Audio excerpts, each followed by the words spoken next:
আমাদের বাড়িটা চেঞ্জ করার সময় আলমারির উপরের কাজের অংশটা খোলা হয়েছিল, বেশ 5-6 মাস হয়ে গেল।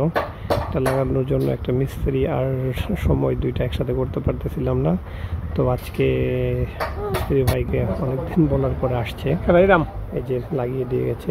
লাগালে এরকম দেখা যায়, এটা ছিল না 5-6 মাস, দেখতে একটু বিশ্রী লাগতেছিল। মিস্ত্রি ভাইটা আমাদের পরিচিত সোহেল ভাই, এবং প্রত্যেকটা কাজগুলো করে থাকে। ওরা কাজ মোটামুটি বেশ সুন্দর।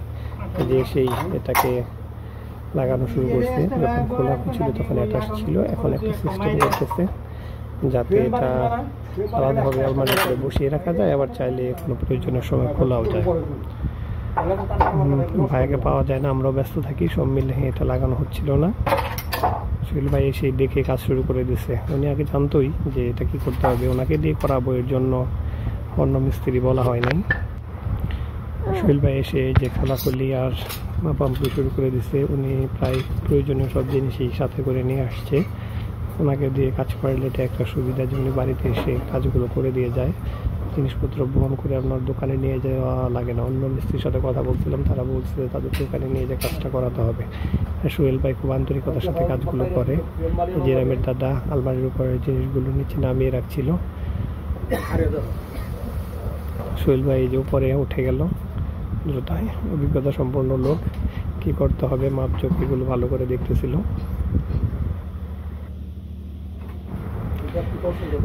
গ্রামের দাদু আর কাঠমিস্ত্রি কাজ করতেছিল। এই যে রাম আমার খুলে ক্যামেরার সামনে চলে আসছে, ও এখানে দৌড়াদৌড়ি করে ব্যথা পাবে এর জন্য ওকে খুলে রাখছি, কিন্তু ওর শান্তিটাই ওইসবকে একটা মনে করতেছে, খেলা মনে করতেছে। ওকে দেখে রাখতে হয়। আমি আম্মু আবার রান্না করতেছে। সব মিলে আজকে বাড়িতে অনেক কাজ, মিস্ত্রির কাজ শেষ করলে এগুলো আবার পরিষ্কার করতে হবে, বারান্দা দিয়ে ময়লা টলা করবে, কি আর করার।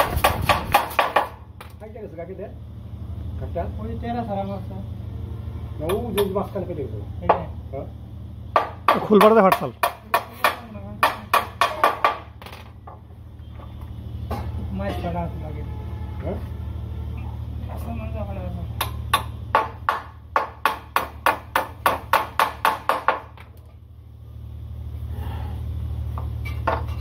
টাকাটা বাঁচতে হবে।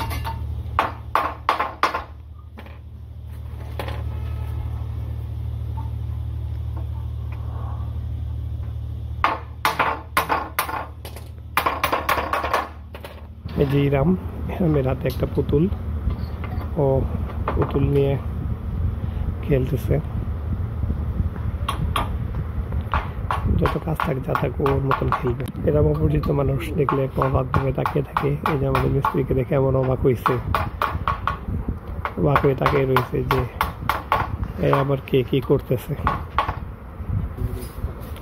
এই যে সোহেল ভাই ফ্রেমটাকে লাগিয়ে ফেলছে। উদ্যোগ হয়, একাই কাজ করতে পারে, কাউকে ধরতে হয় না সাথে। তারপরে রামের দাদা ছিল, যাতে কাজটা সুন্দর হয়। রামের দাদা বাড়িতে যে কোনো কাজ হলে নিজেই খুব দেখাশোনা করে কাজগুলো করায়। মানুষ দিয়ে কাজ করলে পরিপূর্ণ হয় না, নিজেদের পছন্দ মতন, এই জন্য নিজেই সাথে থাকে। যে পেরেকগুলো মারা হচ্ছে এগুলো মাপ মতন ছিল না, আমি আবার এটার জন্য একটু কাঠের পেরেক আর পালিশের জন্য মোমান্তের দোকানে গিয়েছিলাম। এসে দেখি যে কাজ প্রায় অনেকটা এগিয়ে গেছে।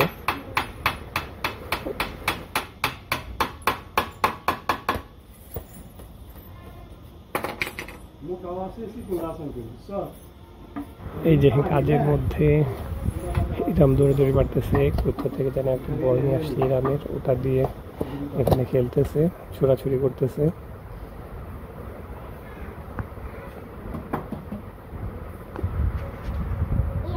ইরামকে ওদিকে যেতে দেই না, অনেক যন্ত্রপাতি আছে, কোনোটাতে আঘাত টাঘাত পাবে। এই যে ইরাম একটা ছোট্ট বল আর একটা পুতুল হাতে নিয়ে দাঁড়িয়ে আছে।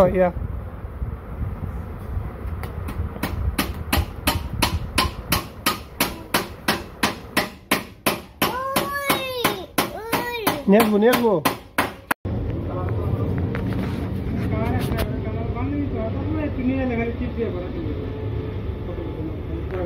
এ ভাই, বানিশ কি আপনি করেন আর কারিগর আলাদা? এটা বানিশ করতে কত পড়বো আলমারি করলে? ভাও নে ভাও দেখি কোনে ভাও বাবা নাও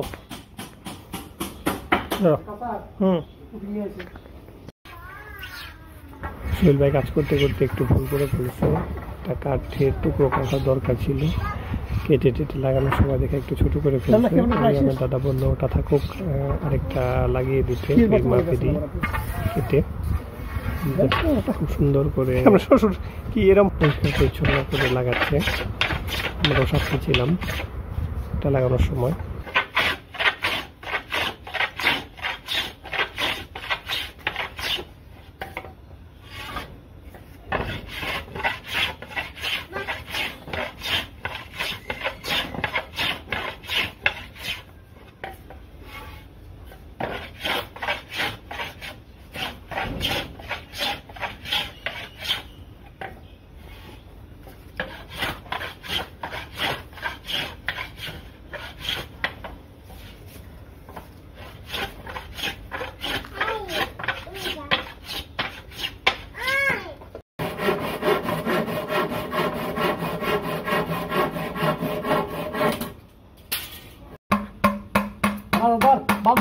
ধরছি তো এই যে ঠ্যাং দিয়ে।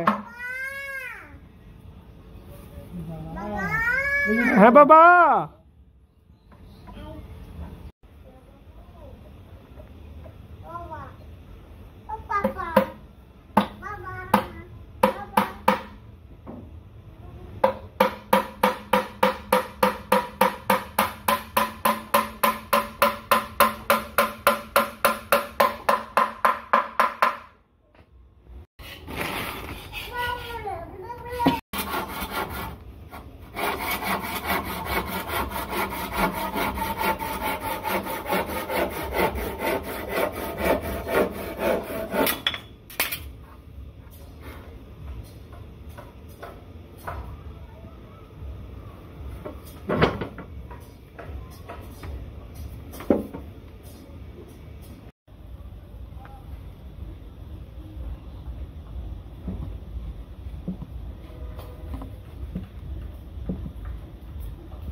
বুঝা যাইব যদি আঠার না নাকি